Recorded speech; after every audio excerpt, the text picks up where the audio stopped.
let's start. Put it as a PowerPoint presentation. Of course, yeah. And yalla.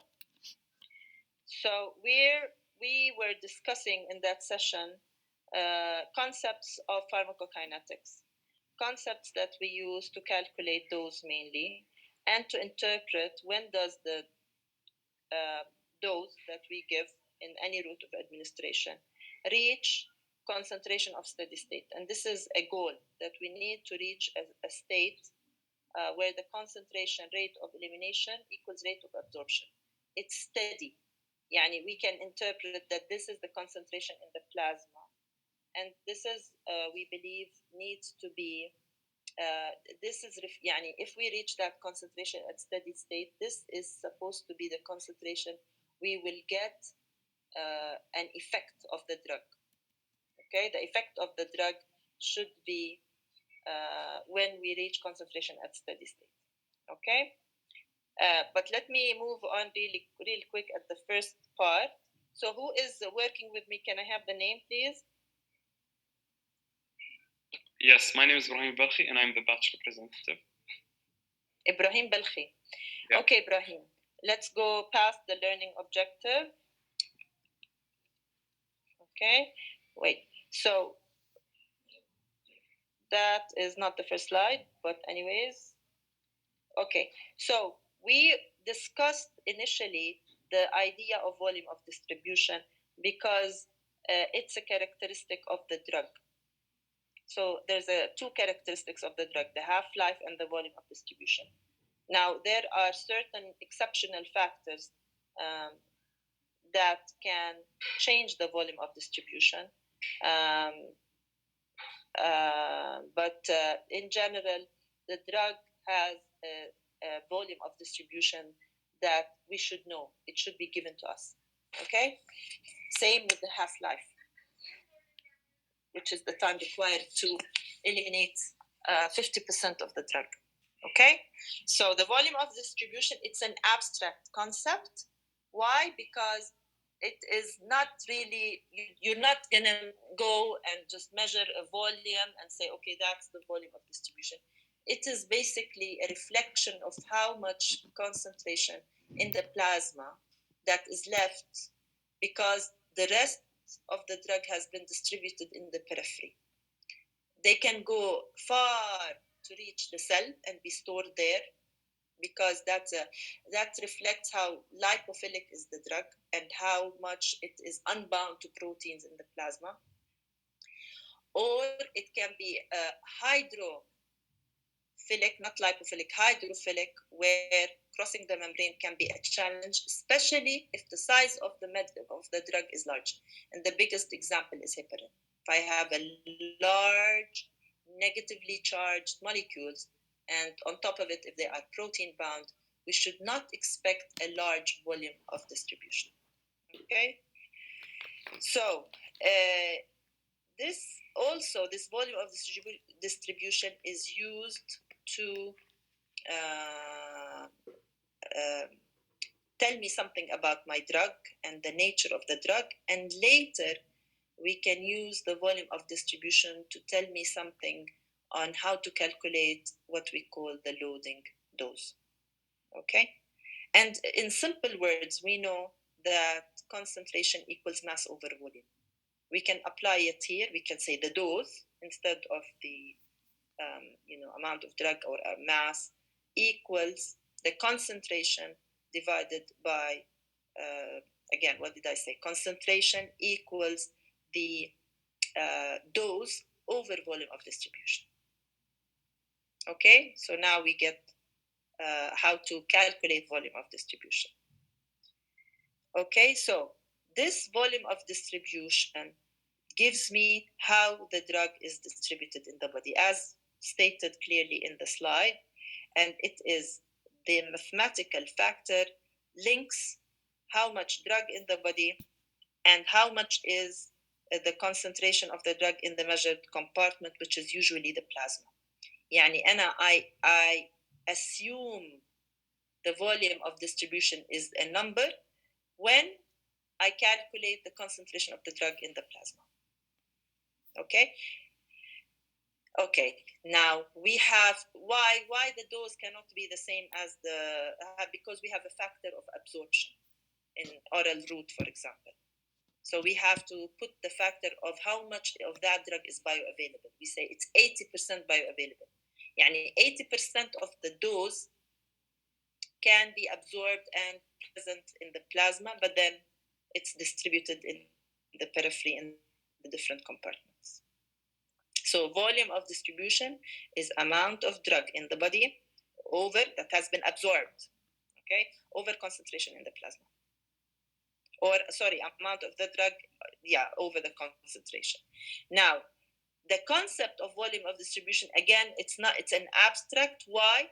Because it's telling me that the nature of the drug can be in the periphery. It can bind to certain tissues. It can bind to nucleic acids. It can bind to fat. And that's why it's going away from the central compartment. That's the plasma. Now, what's my expectation? My expectations, if I have a large volume of distribution, I should expect that the half-life would be a bit longer. Why? Because elimination takes place from the central compartment, from the plasma. And if the drug is not available there, then how are we supposed to eliminate it? That's why it takes longer time to eliminate these drugs. Okay, next. This is another way of looking. This is exactly what I'm saying. I'm not saying volume in terms, real volume. I'm saying that we added in the left beaker, in the right beaker, we added some charcoal. And in the left beaker, we did not add anything. The volume is the same, guys. But when we calculated both in terms of volume distribution, the volume of distribution on the right was much higher, like 5 liters, whereas in the left it was half a liter. Okay, because that drug had the leaning towards binding to these charcoal molecules, and when I measure the concentration in that liquid, the concentration is much less. Okay, so most drugs are distributed unevenly into the body. Some drugs are extensively distributed and bound in tissues, leaving low concentration in the plasma. So it appears to have a large volume of distribution. Next. Now, this is the way it is. This is 3 examples. And this, and in the exam, you can, if someone would tell you, oh, the volume of distribution is 4 liters, and someone else would tell you, oh, it's 50 liters, then you would say, okay, one is distributed in so many compartments or in peripheral compartments, and very little is left in the main compartment, that's the plasma. Okay, and we're giving 3 examples.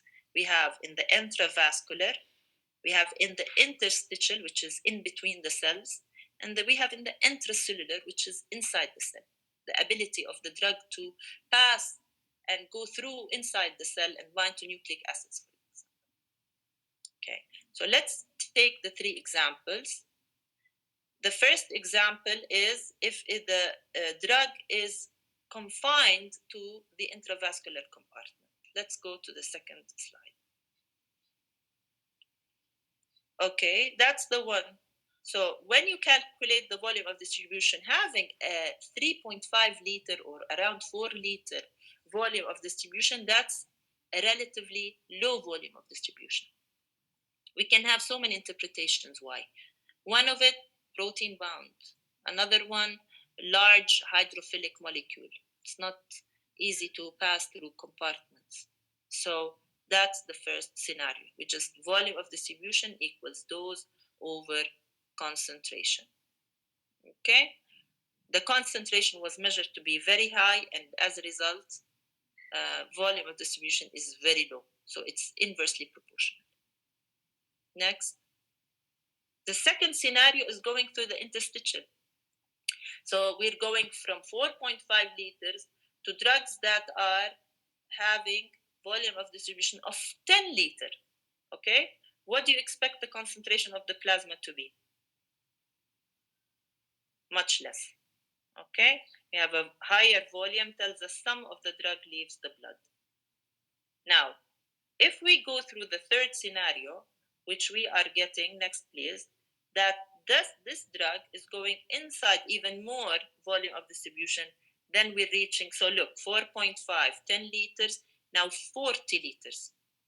When we plug in the numbers of the concentration of plasma versus the dose, and we find out how much is the volume of distribution, we find out that very little concentration in the plasma is left, volume of distribution is all over the place, then we can say, okay, it's a very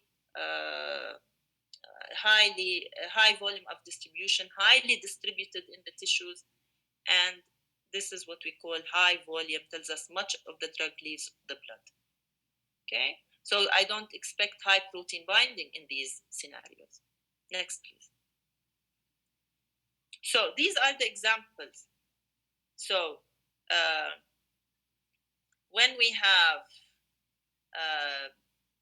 drugs that have, for example, heparin, it has a very large molecular weight, very large size, highly charged, then I would expect it to be trapped in the plasma. And actually, heparin is an anticoagulant. I want it to be trapped. I don't mind having it trapped. Okay. Now, when it's in the extracellular fluid here, this is a nice example. It's aminoglycosides.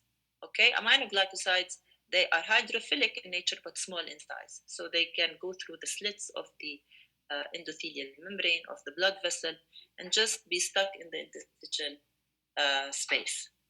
Okay, so this drug volume is equal to the sum of the plasma, water, and interstitial fluid, which constitute the extracellular fluid. The last example is our alcohol. When we drink alcohol, it's all over the place, all over the place. So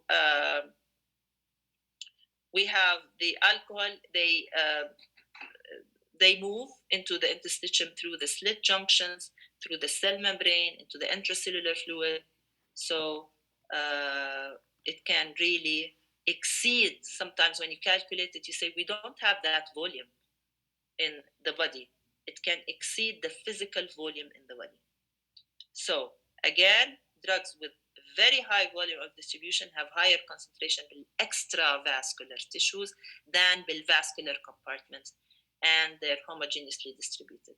However, having said that, there are some drugs. Remember the charcoal and the beaker?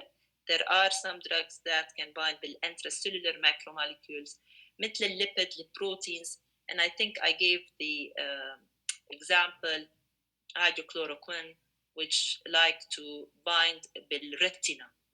So these people who take these drugs, or chloroquine, they take these drugs and they experience blurry vision. Why? Because these drugs, they they like to be in the retina, and once you stop the medication, the blurry vision goes away. Next, please. Now, so you remember that we are giving a drug. That drug initially is zero in the body. We never took this drug, so we don't have it in our body. We measure concentration, zero. Then, if we take something orally, for example, we need to increase the dose. The dose starts increasing bit by bit. What makes it reach? Now, the concept, now we have to introduce the concept of concentration at steady state, which is the concentration, the absorption equals elimination. How do we reach that? Usually we reach that after 4 to 5 half-lives. So to reach concentration at steady state, you have to wait. If you have a long half-life, then you have to wait a lot. If my half-life is 6 hours, and I have to wait 4 half-lives, let's say, 6 times 4 is 24, right? 24 hours to see an effect or to reach the concentration at steady state. In cases of, I need an effect right there and then, arrhythmia, for example, and I need to give something really strong, I need to see the effect, I need to save my patient, I need to overcome that barrier of 4 half-lives. So I give a loading dose, which is higher than the maintenance dose, much higher than the maintenance dose. Remember, the loading dose has nothing to do with elimination. The loading dose is a reflection of the volume of distribution. So I multiply the volume of distribution times the concentration. So it's a larger than normal dose administered as the first in a series of doses. The first dose is a loading dose. Then we continue with the maintenance dose. Now that we have just overcome that, I call it energy barrier, or we can call it, we did not reach the therapeutic levels. So we overcome it by giving a larger than normal dose. So the loading dose administered in order to achieve a therapeutic amount in the body more rapidly than would occur only by accumulation of repeated smaller doses. Now, how do we usually the law, it's like a law that to usually we wait 4 half-lives. If you know the half-life of any drug, you multiply by 4. Some people say 4.5. Some people say 5. It's 4 to 5 half-lives to reach the concentration at steady state, which is the concentration that we should see an effect. And when we discuss therapeutic window, that concentration at steady state should be within the therapeutic window. Okay, so the loading dose is administered in order to achieve a therapeutic amount in the body more rapidly than would occur only by accumulation of the repeated smaller doses. And this is when we want to see an effect in a timely manner. The smaller doses which are given after a loading dose are called maintenance doses. Okay, next. So remember, to get to the loading dose, you are overcoming these fluctuations because you are getting a drug, it goes in the body. That first dose is absorbed, but then it has to be eliminated, right? So it goes up and then down. Before it reaches 0, like completely eliminated, we give the second dose, right? So it goes up and then shortly it goes down. But then it's there's some kind of accumulation from the first dose, then accumulation from the second dose, then accumulation from the third dose, then from the fourth dose, and then we reach that concentration at steady state. Okay? This is the first part, guys, that you need 4 half-lives to reach concentration at steady state. But then if I want a loading dose, I would overcome it by giving an immediate effective treatment with the higher than normal dose. Next, please. And this concentration at steady state, we like it to be within a therapeutic window. I think we've discussed it very well last time. We should not have an issue with it, which is the concentration at steady state should be within a therapeutic window. That therapeutic window is a safe haven for us. Why? Because within that therapeutic window, I can see effect. At the same time, I can see it's safe because we're not going to experience a lot of adverse effects, and it's not going to be subtherapeutic.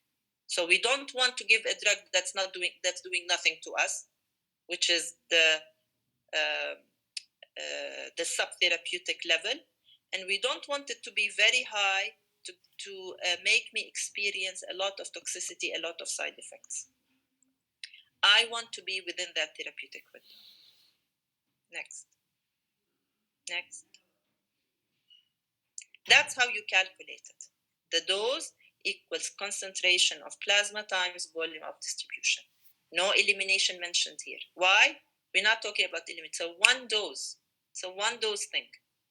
When we're going to discuss the maintenance dose, clearance will be involved in our equation. Next. So what's the loading dose? Now, the volume of distribution usually is given liter per kilogram.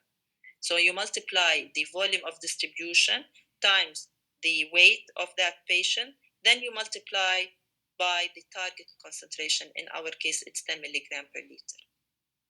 Now, I might ask calculation questions.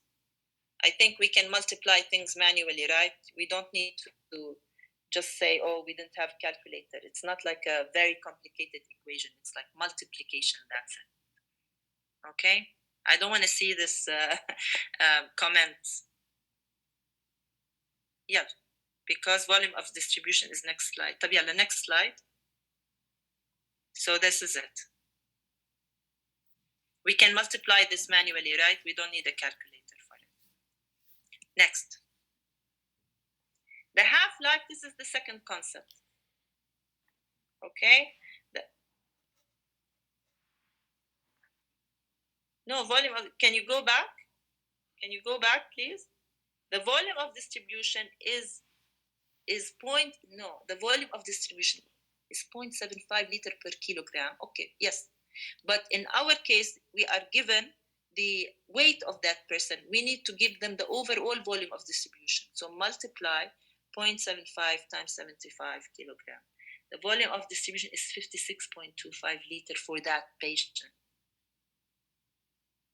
So the question would be, what's the volume of distribution for that patient? You multiply the 0.75 liters per kilogram times 75 kilograms. Yeah, next. So overall, yes, I understand. Good. Now the second concept, guys. The second concept is the half-life. Let's read it off the slide. It's the time required to change the amount of drug in the body by 1/2. Okay? It's a concept that you will always see 50%. Toxicity dose at 50 or lethal dose at 50. This is, we use it a lot. So half-life is the amount of time it takes, it's the time, required to eliminate a drug, 50% of the drug. Okay? So the time course of the drug in the body will depend on both the volume of distribution and the clearance. And we know why. Volume of distribution, because if it's a half, we have a high volume of, see, if you look at the equation, okay, the increase in volume of distribution increases half-life. We know why now. But if we have an increase in clearance, definitely the half-life will be very short. If this drug is eliminated very quickly from our body, the time that we need to eliminate half of the drug is going to be short. Okay. So now, why is it useful? Half-life is an indicator. We can also tell about the nature of the drug from the half-life. Okay, if the half-life is large, we can assume, we can interpret, we can say so many things. One of them, it should be very lipophilic. It's really lipophilic. And let me tell you, if a chemical gets into our body and it fits into the environment, doesn't want to leave. Why should I leave? I'm lipophilic. There's lots of membranes, phospholipids. I like to stay there for the longest time. I don't want to leave. So we should expect the half-life to be. And let me tell you one more information. That's what metabolism is all about. Metabolism is rendering a lipophilic molecule into more hydrophilic because it is more prone to leaving the body than staying. That's the concept. So the time course of drug in the body will depend on both the volume of distribution and the clearance. Half-life is useful because it indicates that... So half-life is useful because it indicates the time required to attain 50% of steady state or to decay 50% from steady state conditions. So disease states, of course, these numbers are constant. Someone will tell you this drug has a half-life of 24 hours. It comes with your insert leaflet with the drug. But you would tell them, listen, I have kidney issues. I have renal issues. I have issues in my liver. I have, I'm an elderly person. These are the exceptions. Then we have to expect that the half-life will not stay the same.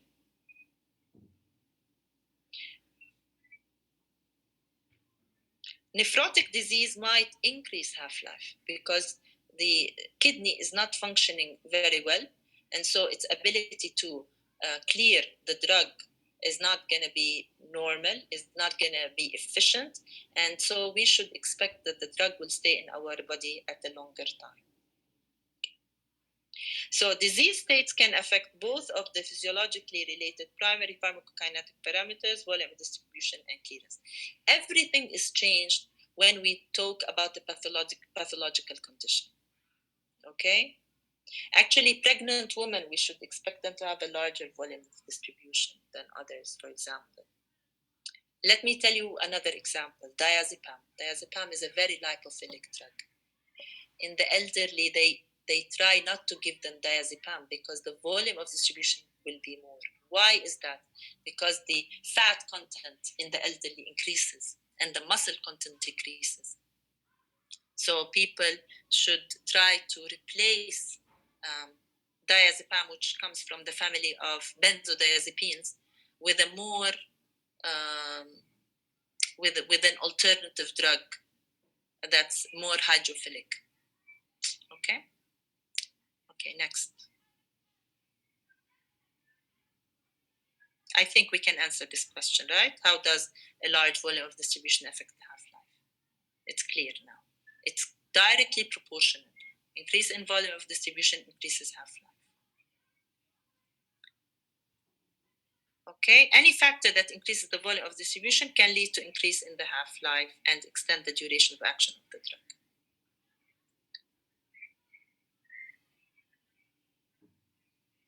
Okay. Let's go for another slide. Now, the drug elimination. That's a good question. What determines types of elimination? Zero or first order? Zero order or first order? Actually, luckily, most of our drugs are first order. And we have the exception of zero order. Okay? Let me tell you luckily why. Because first order elimination means that if the concentration of the drug is high, the rate of elimination will be high. So we are dependent on the concentration. That's why we see the elimination is very high initially, but then the elimination goes slow, because it's directly dependent on the concentration. And certain drugs, usually, if it goes to reach very high concentration, here is the thing, guys. Here is where we have to link it. We have to link it with the metabolism and the metabolizing enzymes. These enzymes, they reach a certain level of saturation where they cannot put up with the amount of drug in the body. We reach a saturation, okay? And that's why certain drugs, they move from first order to zero order elimination, okay? We will go through these two slides now. I think we have two slides regarding first order and zero order, okay? But luckily, why it's luckily? Let me give you the example of alcohol, which is a zero order elimination. In alcohol, it's a fixed amount. Fixed amount, that's it. Whether someone drinks a full bottle of alcohol or a cup of alcohol, the rate is depending on the amount. It's a certain amount. Let's say 20 milliliter is eliminated every minute. Fixed amount. So what is wrong with that? What is wrong with that is that if I give a high concentration, let's say I drank the whole bottle of alcohol, okay, that's why we see people the following day, they're still in the aftermath of the effect of alcohol. It's not getting out of our body quickly because of that zero order, first order elimination rate. Okay, so let's go for this slide. Drug elimination. This is when we discussed metabolism. I didn't give metabolism to you, but metabolism is rendering a drug or an agent to be sufficiently polar for efficient excretion. And by doing that, because of our membranes that are mainly lipophilic, and you cannot cross these membranes if the drug or the agent is too hydrophilic, then it will be stuck in the main compartment, that's the blood, the plasma, passing through the kidney. It will be eliminated irreversibly. Okay, it's a one-way ticket. But if it's a lipophilic drug, it will keep passing through the periphery and other tissues and circulating in our body, and it will not come out of our system easily. That's why there is the metabolism part, where it renders a drug to be more polar, okay, for efficient excretion. Now, these two sentences, the first order elimination, and most of our drugs, guys, are first order elimination. 99% of our drugs, thankfully, are first order elimination. What is that? Plasma concentration decreases exponentially. It's a constant fraction of a drug is eliminated in a unit time. So if the concentration is high, the elimination is high. The zero order, it's a constant drug amount. Let's say 2 milliliter, it's 2 milli. Whether we put 200 milligrams in the system, whether we gave a dose of 200 milligram in the system, it will be eliminated 2 milligrams. Or if we put 50 milligrams in the system, the elimination will be 2 milligrams. So I want you to imagine the risk of toxicity with the zero order elimination. Okay, I'll read it again. Zero order elimination, constant drug amount is eliminated in unit time. Happens at very high drug concentration. Why? So most of the drugs, if you give them a very high dose, what happens is that the metabolizing enzymes, mainly the cytochrome P450, it's an enzyme. It's like a key and a chain, key and lock. It's like occupying certain space. If it's like completely occupied, this enzyme is saturated. So turns from first order to zero order. But that's in toxic doses, usually very high doses. We usually therapeutically we don't reach that. Okay, but certain drugs, they either reach saturation very quickly at therapeutic levels. Phenytoin is one drug. Aspirin is another drug. Okay, they are zero order elimination. Alcohol is a third agent. Let's say it's not a drug. Okay. Type main routes of drug elimination, either hepatic or excretion, hepatic metabolism, or excretion in bile, other routes, excretion of unchanged drug in urine. And that's, you took that in previous slides. Next, or previous lecture. Next slide. This is it. This is how we represent first order. If you look at the y-axis, you will see drug concentration. You will look at the slope. At very high concentration, the slope is very sharp. Very sharp. Why? Because elimination is directly proportional to the concentration. High concentration, high elimination rate. That's why you see it, it's going down, and then it slows down, then we're done. Zero order, it's an amount, a constant amount of drug eliminated per unit time. That's the first zero order. Next slide. So this is a table, shows you, is there a way? No, actually it's by knowledge. It's by knowledge. Again, most of our drugs are first order. The exception, alcohol is a very good example of zero order, phenytoin, aspirin, and I think I cannot remember more drugs for now. I'll try to look it up if you want. Okay, so most of them are first order. This is a constant drug amount. This is zero order elimination. Look at the amount of drug in the body. Whether it's 1,000 milligram or 250 milligram, the amount is the same, 150, 150, 150, 150. Okay, now when we go to the first order, can we move? Okay, for the first order, look, when the amount is 1,000 milligram, the the elimination over an hour is 120, but then it goes less and less and less and less as the concentration goes down. Okay, so it's a constant fraction. Next.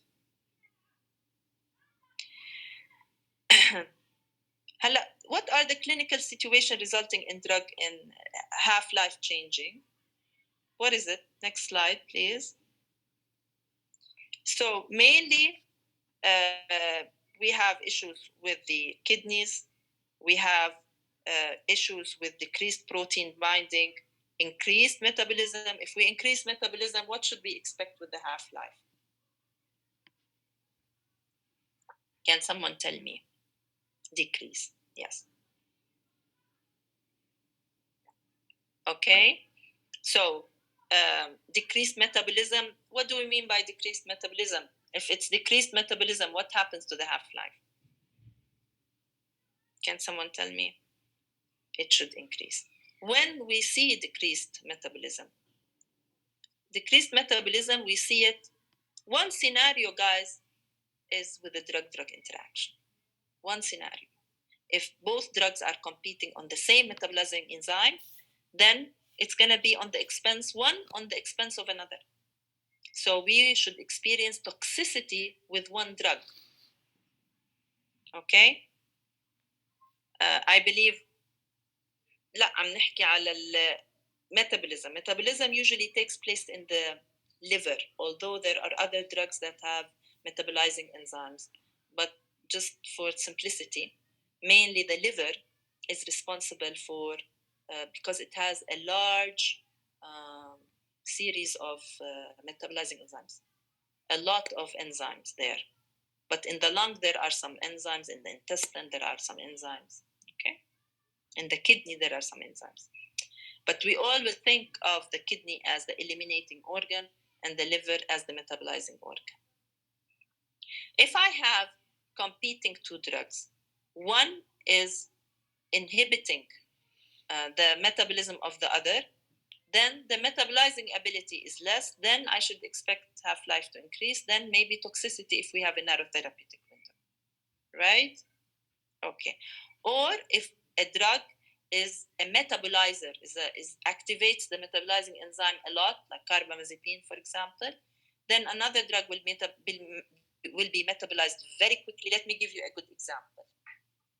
If someone is pregnant, no, someone is not pregnant, sorry. Someone doesn't want to get pregnant. She's taking contraceptives and she has epilepsy. She's taking carbamazepine for treatment of epilepsy.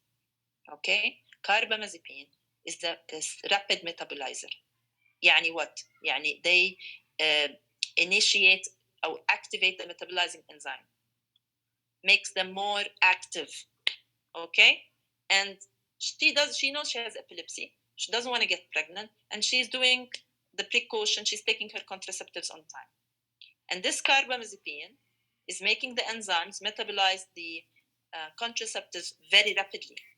So the effect of the carbamazepine, yes, she will become pregnant. Okay? Clear? That's another example. If we have a decreased protein binding, one of your very smart colleagues, she asked me, decreased protein binding معناته there's issue with the kidney. Not necessarily. Not necessarily. So if I have a decreased protein binding, then that drug will be eliminated quickly. So I should expect, because these pharmaceutical companies, when they have done these drugs, they know how much protein binding there is in normal, healthy individual. And so they calculated the half-life accordingly. But in pathological cases, where sometimes we have issues with producing the protein, we have the mutation, we have anything, these proteins are not binding these drugs properly. And as a result, the drug is in the free form and can be eliminated easier. So the half-life should decrease. Yeah, next. Rule of 5, my favorite rule. Rule of 5, if I have a drug, how much half-lives it will take me to eliminate that drug from the body. Okay? It's the rule of 5. Math. Simple math. Regardless what the half-life is, يعني put 2, put 3, put 5, put 24 hours.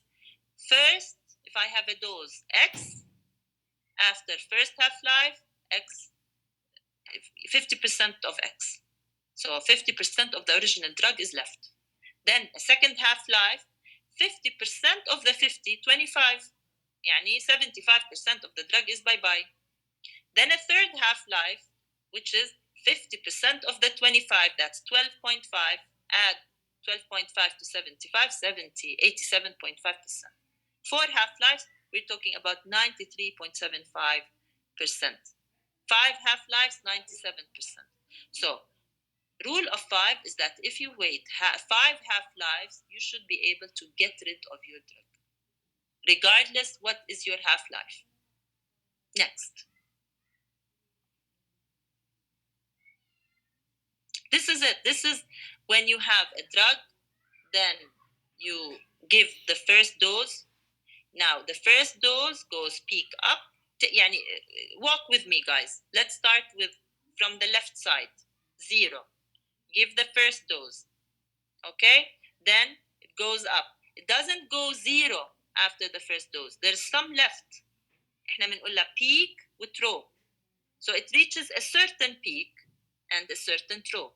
A second dose comes, picks up the amount, not 0, picks up the amount that is already there, increases it to a higher level of peak, and then eliminates it to a higher level of throw. Then a third one, then a fourth one, then a fifth one. This is where we reach 1, 2, 3, 4, then we reach concentration at steady state. So it takes us around 4 half-lives, we can say, to reach concentration at steady state, where we have what? Absorption, rate of absorption equals rate of elimination. This is the concentration at steady state. Yes. Next. Yeah, that's it. So at steady state, this is the relationship. What happened? Okay, so if we want to reach concentration, usually if the half-life is short, we reach concentration at steady state really quick, right? We can multiply the half-life by 4. We know that we will reach concentration at steady state at this time. If the T-half is 3 hours, 3 times 4, 12 hours, we reach concentration at steady state. When do we use the loading dose? Mainly, we know there's emergency cases, but if we have a very high half-life, we usually like to overcome it by giving a loading dose. So drugs with shorter half-life reach concentration at steady state rapidly. Drugs with longer half-life may take days or even weeks to reach concentration at steady state. Why? We wait 4 half-lives to reach the concentration at steady state. If the half-life is big, 24 hours, yani 4 days, for example, I multiply 24 by 4, we're talking about 4 days to reach concentration at steady state. Next. And I can, Ziad, do drugs to predict, why calculate half-life? I'll come back to you, Ziad, because I can't read. I'm really talking off my iPhone. My screen is not that big. So why calculate a half-life? Predict drug accumulation, time of steady state, determine dosage interval, and so that's the importance of the half-life. Yeah, next. Maintenance dose, because we're talking about continuous dose, clearance should be added as a factor when I calculate it. Maintenance dose is the clearance times the concentration at steady state. It's the target average steady state drug concentration. Okay, because we're not talking about one dose, that's it, one shot like the loading dose. If I'm giving a loading dose, I never worry about clearance, guys. But if I'm talking about maintenance dose, yes, you're maintaining it. The drug at any time can undergo elimination. We have to put that in mind. So we calculate maintenance dose by multiplying clearance time concentration at steady state. Okay, the clearance is the liters per hour. Maintenance dose will be in milligram per hour. So for total daily dose, we'll need to multiply by 24 hours. Okay, maintenance dose. You just need without complication. Keep in mind, maintenance dose, we have to remember clearance should be multiplied by the concentration at steady state. Okay, next. I think you've taken clearance from the pharmacokinetic part, from the ADME part, but in definition, as a refreshment, it's the ability for organs to eliminate. Usually, kidney is our eliminating organ, or liver to clear drug from the bloodstream. It's the volume of fluid which is completely cleared of drug per unit time. Volume of fluid completely cleared of the drug per unit time. Okay? So the units in clearance equals volume of distribution phi elimination constant. I will not ask about clearance at this point. I will ask the concept. If you understand the concept, you should be able to cover the exam very well and answer very well. Okay? Because this can go to very complicated concepts. This is not our aim for this lecture. And just the main concept, if you understand them very well, you will be able to answer. Next. Maintenance dose, just if you know, the target average concentration is 10 milligram, and you need to be, sorry. Okay. Yeah, can we go for the next slide? That's a question. Maintenance dose, you multiply the clearance time concentration at steady state. The clearance is 1.125 liter per hour times 10 milligram, that's the concentration at steady state. So for you will need 270 milligrams. That's the maintenance dose. Next. Okay, that's the last topic. When do we do therapeutic drug monitoring?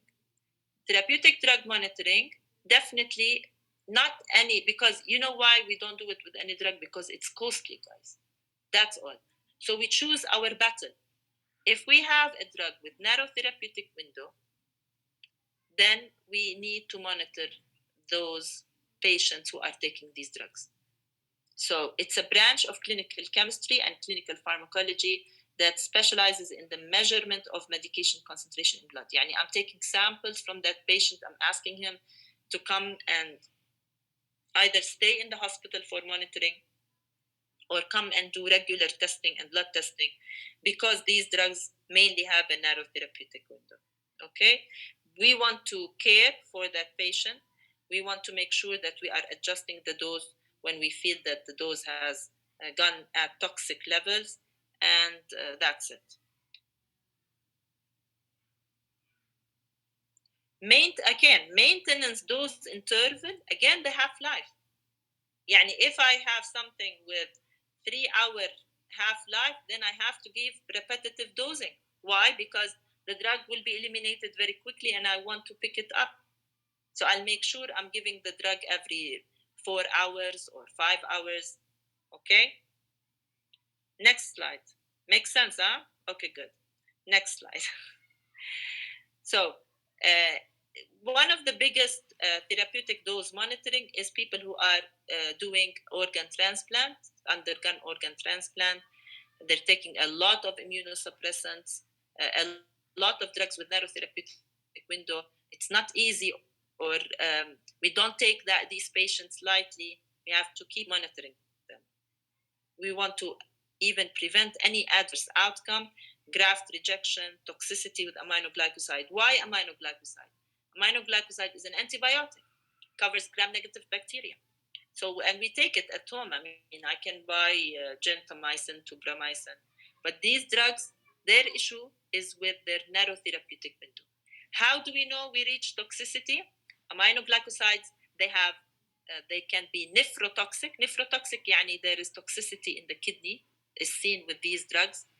Or ototoxicity, yani they are toxic for the ears, which means if I ask a question that this patient is undergoing tinnitus, yani ringing in the ear, you should tell me what does it mean? It means that the aminoglycoside is at a level that it became toxic, that the patient is undergoing tinnitus, يعني ringing in the ear, يعني it's toxic to the ear. If we give it in very large doses, maybe he will be deaf. Okay, that's the ototoxicity. I'm giving you an example. Okay, we need to monitor these patients. So a drug should satisfy certain criteria to be suitable for therapeutic drug monitoring: narrow target range, significant pharmacokinetic variability. There is issues with the mainly with the metabolizing enzymes. Something that I can think of. Something that I can think of is patients who have mutations in their metabolizing enzymes. They either don't metabolize the drug, or they metabolize it rapidly, or they metabolize a pro-drug, it becomes active very quickly and can reach toxic levels very quickly. Okay, that's an example of pharmacokinetic variability. Okay, is there anything else? Next slide. That's it. Okay, I want to hear your voices for any questions. And that's it. Okay. I'll allow them to unmute. So raise your hand if you want to unmute, or if you have a question, type it in the chat.